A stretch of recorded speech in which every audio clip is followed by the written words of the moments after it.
मोदीजी यांचं नेतृत्व या देशावर अनेक वर्ष होतं. त्यांना सुद्धा मानवतारावर भाऊ अजूनही भाऊ आपल्या देशाचे प्रधानमंत्री सन्माननीय मोदी साहेबांना मानवता आपल्या सर्वांचे लाडके नेते शेतकऱ्याचे कैवारी मराठी माणसाचे मानवेंदू सन्माननीय शिवसेना पक्ष माननीय उद्धवजी ठाकरे यांना मानाचा मुजरा करून माननीय अजितजी ठाकरे यांना मानाचा मुजरा करून आपल्या महाराष्ट्राचे लोकप्रिय आणि कार्यसम्राट असलेले मुख्यमंत्री माननीय देवेंद्रजी फडणवीस साहेबांना सुद्धा मानाचा मुजरा करून व्यासपीठावर असलेले सर्व मान्यवर नेते उपस्थित सर्व मराठवाड्यातून आलेले शिवसेना आणि भाजपचे सर्व प्रमुख पदाधिकारी बंधूंनी मिळून माता साहेब आज कसं वातावरण एकदम छान दिसतं. महाराष्ट्रातील जनतेला जे हवंय ते आज या ठिकाणी दिसतंय. साहेब मला आठवण येते हेच संभाजीनगर शहरात संभाजीनगर महानगरपालिका 1988च्या नंतर जी शिवसेनेने ती काबीज केली होती आणि त्यानंतर ती युती ह्या शहरामध्ये ती कल्पना सुचली. माननीय शिवसेना प्रमुख आणि माननीय प्रमोद महाजनजी यांची बैठक झाली आणि आता कुठेतरी आपण युती केली पाहिजे हे माननीय प्रमोदजींनी माननीय साहेबांना सांगितले आणि त्यानंतर माननीय शिवसेना प्रमुख हे सांगितले की युती आमची आहे होणार पण आमचे प्रश्न आमचं भूमिका वेगळी तुमची भूमिका वेगळी पण हिंदुत्वासाठी त्या ठिकाणी आम्ही सर्वजण एकत्र येणार आहोत आणि आज या हिंदुत्वाच्या दृष्टिकोनातून महाराष्ट्रामध्ये देशामध्ये कडकड नेतृत्व एनडीएचं असल्यामुळे आपल्या सर्वांना या ठिकाणी सांगेल की पुन्हा एकदा आपण जबरदस्तपणे त्या ठिकाणी हा भगवा झेंडा जो संभाजीनगर हा माननीय बाळासाहेबांचा गड आहे तो गड त्या ठिकाणी आणि संपूर्ण मराठवाड्यामध्ये त्या ठिकाणी वेगळी लाट निर्माण करायची अत्यंत यशस्वी होणार. मी माननीय उद्धवजींना आणि मुख्यमंत्री महोदयाला सांगेन की आम्ही सगळे या ठिकाणी सन्माननीय खासदार इथे बसलोय.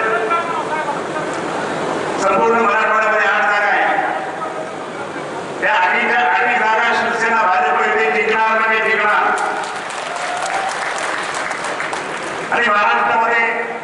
एक मोठी जबरदस्त ताकद निर्माण करते युतीची एनडीएची ताकद निर्माण होईल आणि आज हे मी या ठिकाणी मुद्दाम सांगेन साहेबांना की जवळपास आपल्या मराठवाड्यामध्ये 46 जागा आहेत.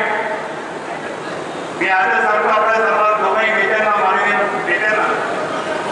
की मराठवाड्यामध्ये ही ताकद त्या ठिकाणी 40 जागा शिवसेना भाजपचे आमदार निवडून आणल्याशिवाय राहणार नाही. मी मराठवाड्यात फिरतो म्हणून मला माहिती आहे आज युतीमुळे त्या ठिकाणी नेता निर्माण झाला असेल तर काही जण नाराज झाले असतील पण युतीचा संकल्प त्या ठिकाणी मोठा असतो आणि मग माननीय उद्धवजी त्यांची आपली भूमिका या ठिकाणी प्रश्न कधी पडतो या ठिकाणी मला सांगायचं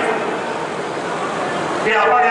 या सर्व शिवसेना भाजपच्या सगळ्या कार्यकर्ता व्यवस्थेकडे हात जोडून हे प्रमोदजींचं वाक्य आहे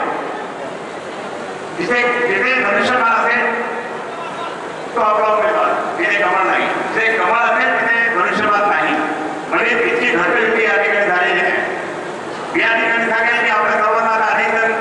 म्हणजे तिथे तर उमेदवार भेटत नाही. महाराष्ट्रात सुद्धा त्या ठिकाणी सगळ्या पूर्ण आघाडी होत होती आघाडीमध्ये बिघाडी झाली पण एनडीए मात्र स्ट्रॉंग होत झाला आणि एनडीएच्या दृष्टिकोनातून आज देश एनडीएचं नेतृत्व माननीय मोदीजींच्या नेतृत्वाखाली माननीय महाराष्ट्रामध्ये त्या ठिकाणी आज उद्धवजींच्या नेतृत्वाखाली पाहतात आणि म्हणून हे सर्व संपूर्णपणे या ठिकाणी आपल्याला विनंती करतो की काही कामामध्ये काही ठेवू नका. आपण एक दिनाने त्या ठिकाणी काम करूया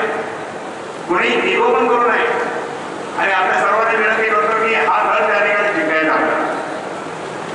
आज आपण या ठिकाणी कसे भरपूर कामं होत आहेत करतायत आपल्या जाहिरातीवर पाहिले असतील आपण रेडिओवर पण पाहिले असतील तर त्यामुळे अनेकांना उत्तर त्या ठिकाणी देता येईल. आज या ठिकाणी संपूर्ण मराठवाड्यातील आपल्या पदाधिकाऱ्यांना हात जोडून विनंती करतो की आपण कोणत्याही परिस्थितीमध्ये फक्त युती शिवसेना भाजपची युती ही मजबूत करावी आणि माननीय उद्धवजी माननीय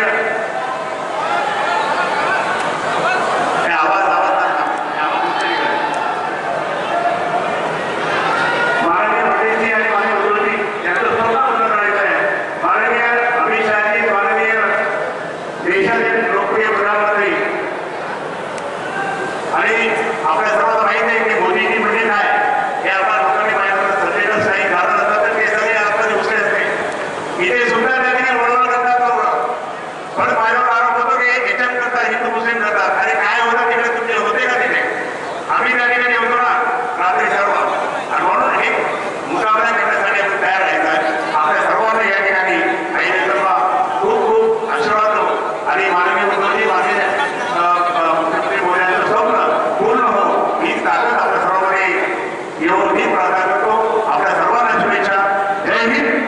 जय महाराज.